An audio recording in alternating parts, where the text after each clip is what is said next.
What's up, everyone? Prison Meddler here. Today I will be ranking Van Halen's discography in the honor of Eddie Van Halen. As y'all may know, a couple of weeks ago, Eddie Van Halen passed away from throat cancer. And he had cancer for a very long ass time. I think since 2001. And cancer is very deadly. And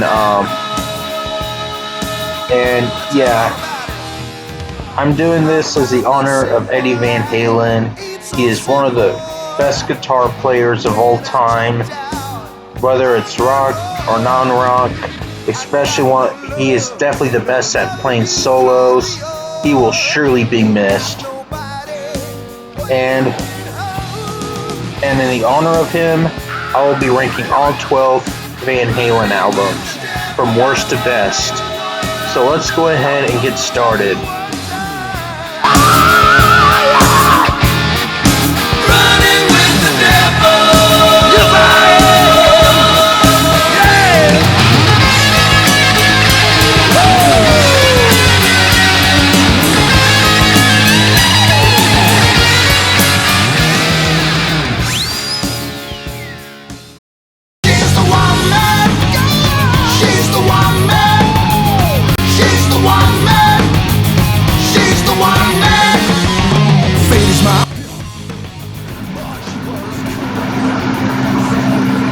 In my opinion, this album isn't very good, but I understand why they would make this. My main complaints from this album is mostly David Lee's vocals. He sounds very off. He sounds like he's drunk, and he sounds way off at times when he sings, and I find his deeper voice cringy. That's my main complaint about it. And half of the songs from this album were used from their earlier materials that has never been released. And it's not very original, even though I do like the fewer songs from this album, but this album doesn't stick to me as much as the other David Lee era Van Halen albums. So this has to be my least favorite Van Halen album for sure.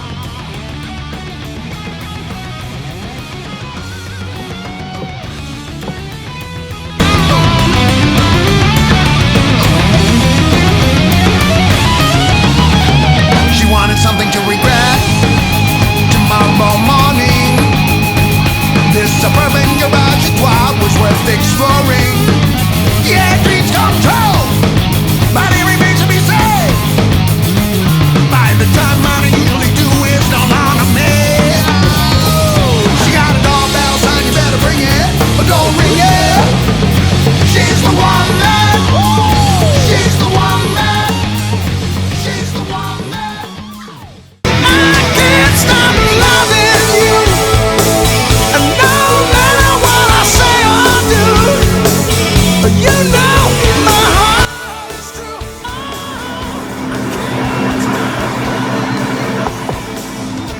To be honest, I find this album very boring. But the reason why I put this album above A Different Kind of Truth is because it's not cringy. But yeah, I could barely remember anything of this album. Mainly, why? Because I mean, I don't have a problem with bands trying to use different elements in their music, but they use way too much of it. I feel like the synthesizer was overused a bit in this album, or keyboards, as you should say. Eddie Lee used it way more than he did on guitar, and I just barely find any songs on there interesting.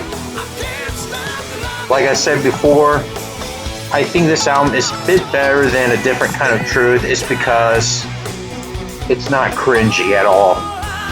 So So this is why this has to be at number 11.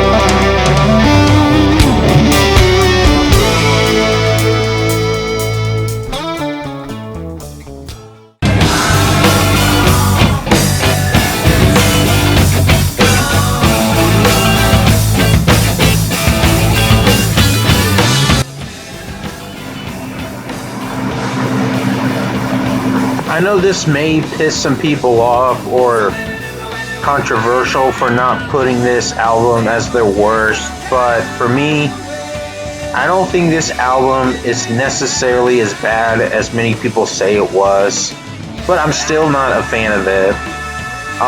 As you may know, their only album with Gary Sharon on vocals and their final album with Michael Anthony on bass, even though he only performed 3 songs from this album, while the rest is played by Eddie Van Halen.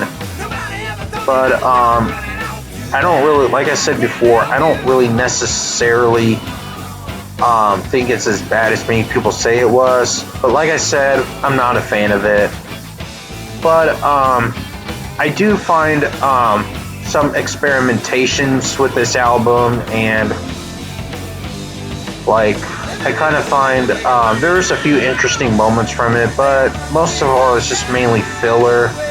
That's why I had to put this above Balance.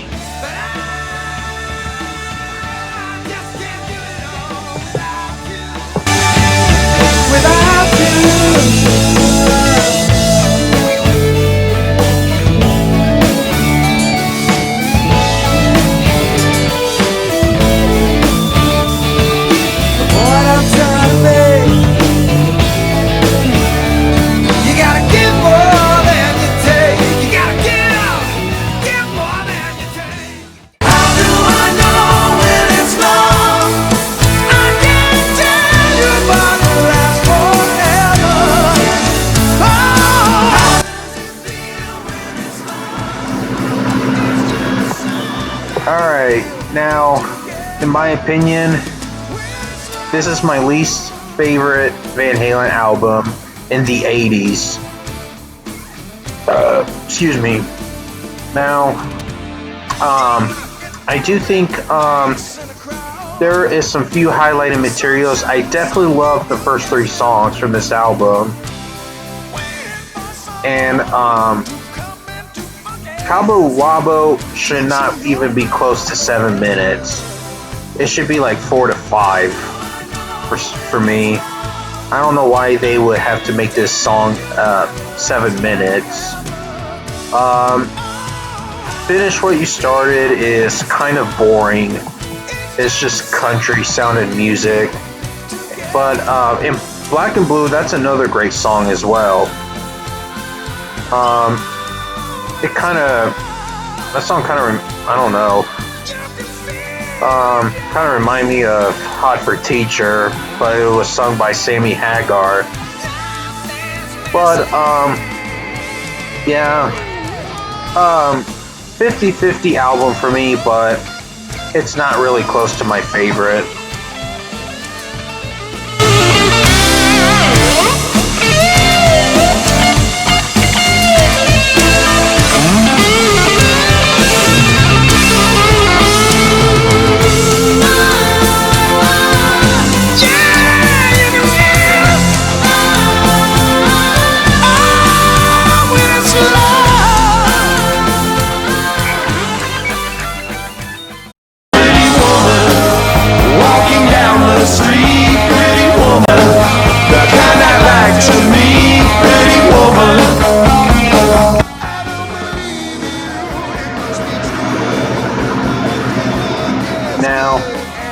I usually don't include cover albums, but for this time I included Diver Down on there is because actually half of this album is covers and half of it is their original material.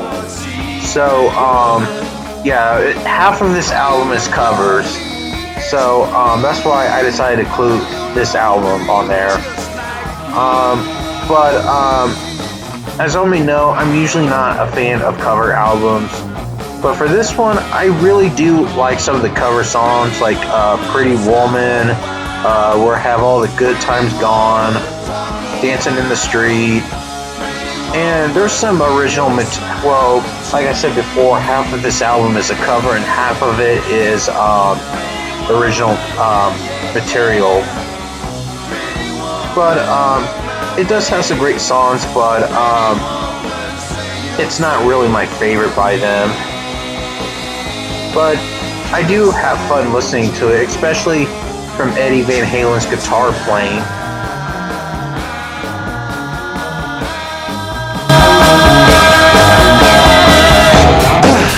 Pretty woman, don't walk on by. Pretty woman, don't make me cry. Pretty woman, don't walk away.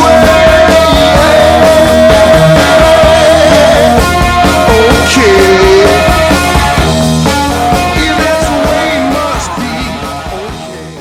Okay. Hey, so tomorrow, come on, it's everything.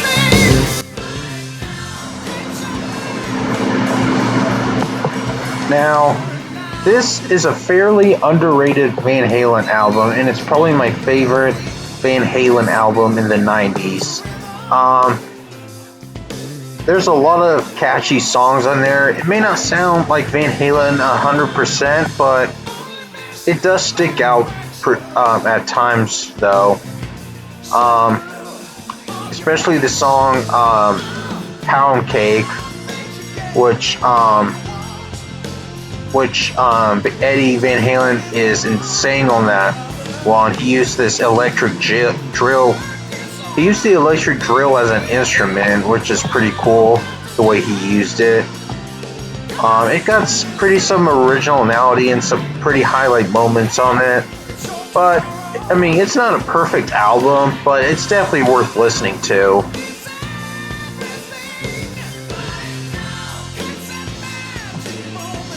Do it right here and now. It means everything. Still like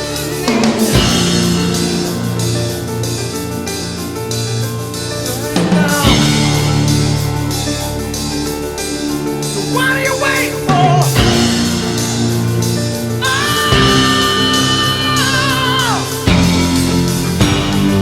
Yeah.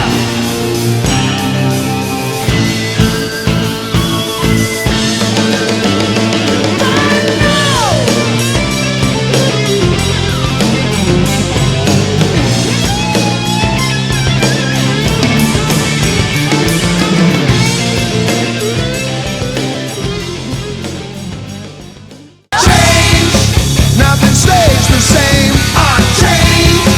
And here's the ground running change. Ain't nothing stays the same. Now, on to the perfect albums. Fair Warning is a very great album. I mean, Eddie Van Halen just shreds, and I believe it's their very first album to feature synthesizer guitars. And I feel like it definitely fits well with this album. A lot of fun, catchy songs like Unchained, Mean Street, Dirty Movies, Sinner Swing, Hear About It Later. So every single song, well, even the last two songs, which is, they're both under 2 minutes, I feel like they end it pretty well. But Eddie Van Halen did some great effects with this guitar from this album, and this is why I had to. This is why, even though it's at number 6, but I should have put it higher. But I just don't really know where else to put it, if you know what I mean. definitely grabs my attention with this album, and I strongly adore it. You'll get some leg tonight for sure. Tell us how you do.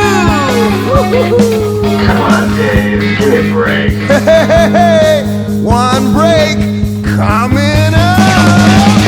Change, ain't nothing stays the same. Out of change, yeah, you hit the ground running. Change, ain't nothing stays the same.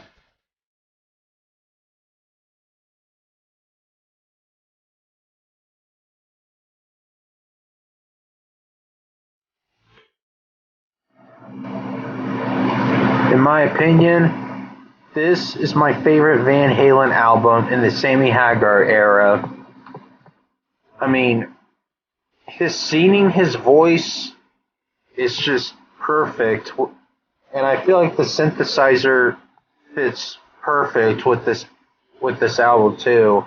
I do feel like this mixed perfectly. I really don't know much to say about it. I really enjoy this album a lot. Every song on there is very catchy. Whether it's fronted by David Lee or not, Sammy Hagar did great in this album. He has like one of the best. He probably did the best singing, probably in his career. I'm not gonna lie.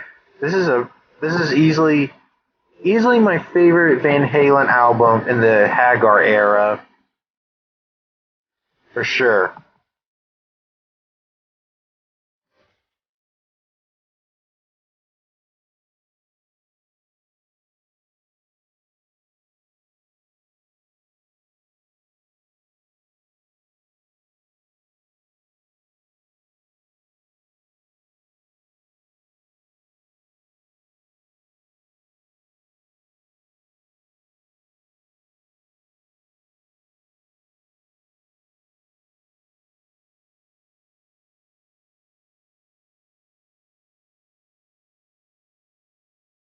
You can't get romantic on a subway line. Conductor don't like it, says you're wasting your time. Now, I can easily agree this is one of their heavier albums. Sorry, had a amazing ass dinner. Anyway, definitely highlighted album in Van Halen's career. Songs like "In the Cradle Will Rock," "Everybody Wants Some." I mean, very heavy, especially with Eddie's guitar playing. I mean, definitely the solos. Definitely a look up for it. Just a very heavy album for sure. But they kind of feel like a bit, and it's slightly more serious than their first two albums, though. But besides that,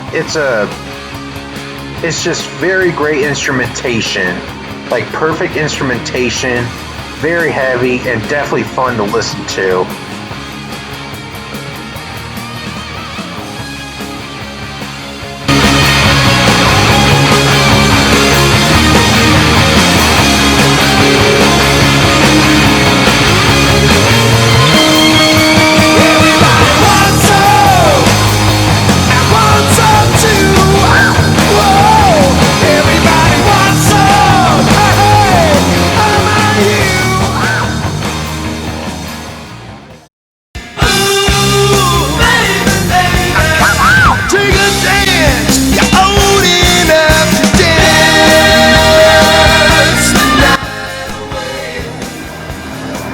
Alright, now Van Halen 2 is a great album. Even though not very well known album, but it does have a few songs. There's definitely one of their most famous songs. Let me look at the track list here. Dance the Night Away, Somebody Give Me a Doctor, Beautiful Girls, DOA. I mean, Yeah, the David Lee Roth era has some pretty short albums, but it's definitely worth listening to. I mean, there's a fact that the Black Yo guitar in the back of the album is buried with Dimebag Darrell from Pantera, who was shot and killed on 2004 during the tour with Damage Plan. He placed it in Eddie Van Halen placed it in his casket, which I find that very interesting. But yeah, definitely a masterpiece album. Definitely a fun listen to. But it does has a very. I do feel like it has a little bit more experimentation on this album than their previous album. And I love the acoustic solo that Eddie Van Halen did. I thought that was just epic of that solo. Check that solo out. But yeah, definitely an amazing album, and this has to be at number 3.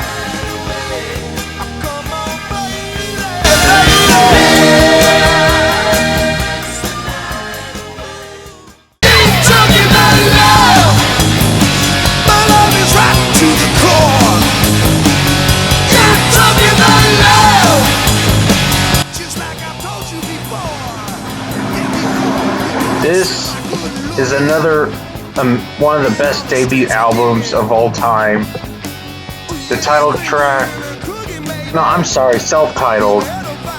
Their self-titled album. It's just a masterpiece and very mind-blowing. Eddie's guitar playing skills is just one of the best he's ever done, especially the solo from Eruption. Holy shit, who could play guitar like that other than Eddie Van Halen? And they have such classic songs like Running with the Devil, You Really Got Me, even though that's a cover, but I still love that song. Ain't Talking About Love, Jamie's Crying, On Fire, I think I already mentioned Ain't Talking About Love. Ice Cream Man, I think is that one a cover? I'm not quite sure.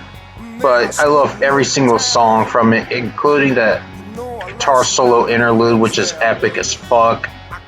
I love everything from this album from start to finish. But unfortunately, it's at number 2. But it's definitely very high. It's definitely high in my list, however. But definitely a classic album for metal fans.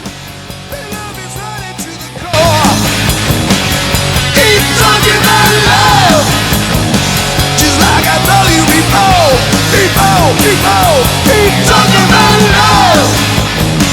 You wanna talk about love. You need to talk about love.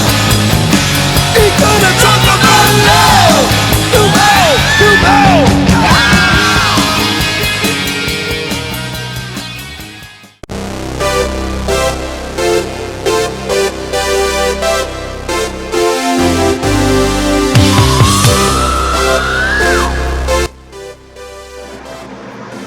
I don't give a fuck if this album is severely mainstream or not, and I don't give a fuck if Jump is the number 1 song on the Billboard 200.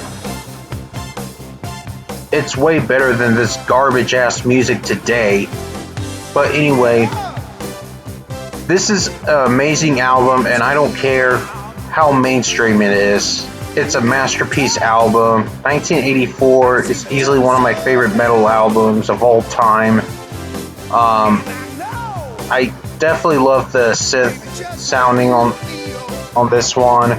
Such classic songs like Jump, Panama, Top Jimmy, Drop Dead Let. I just love every single song from this album. Eddie's guitar performance is amazing as always, and yes, it's the last album with David Lee Roth on vocals until their last album. A different kind of truth. But yeah, it's just despite being the 80s album, the production sounded so fresh and cleaned up for some reason. Even though I prefer the raw stuff more, but I just love it how they did it, especially in the 80s. Yeah, this is definitely my favorite Van Halen album. But yeah, other than that, perfect album and one of the best albums in 1984 for sure.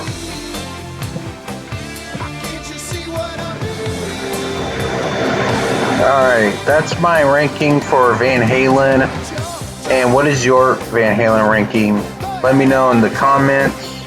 Now, since Eddie Van Halen passed away, I don't know if Van Halen should continue or call it quits. I think Wolfgang got pissed off for spreading rumors about the band breaking up. But for me, in my opinion, I think the band should call it quits.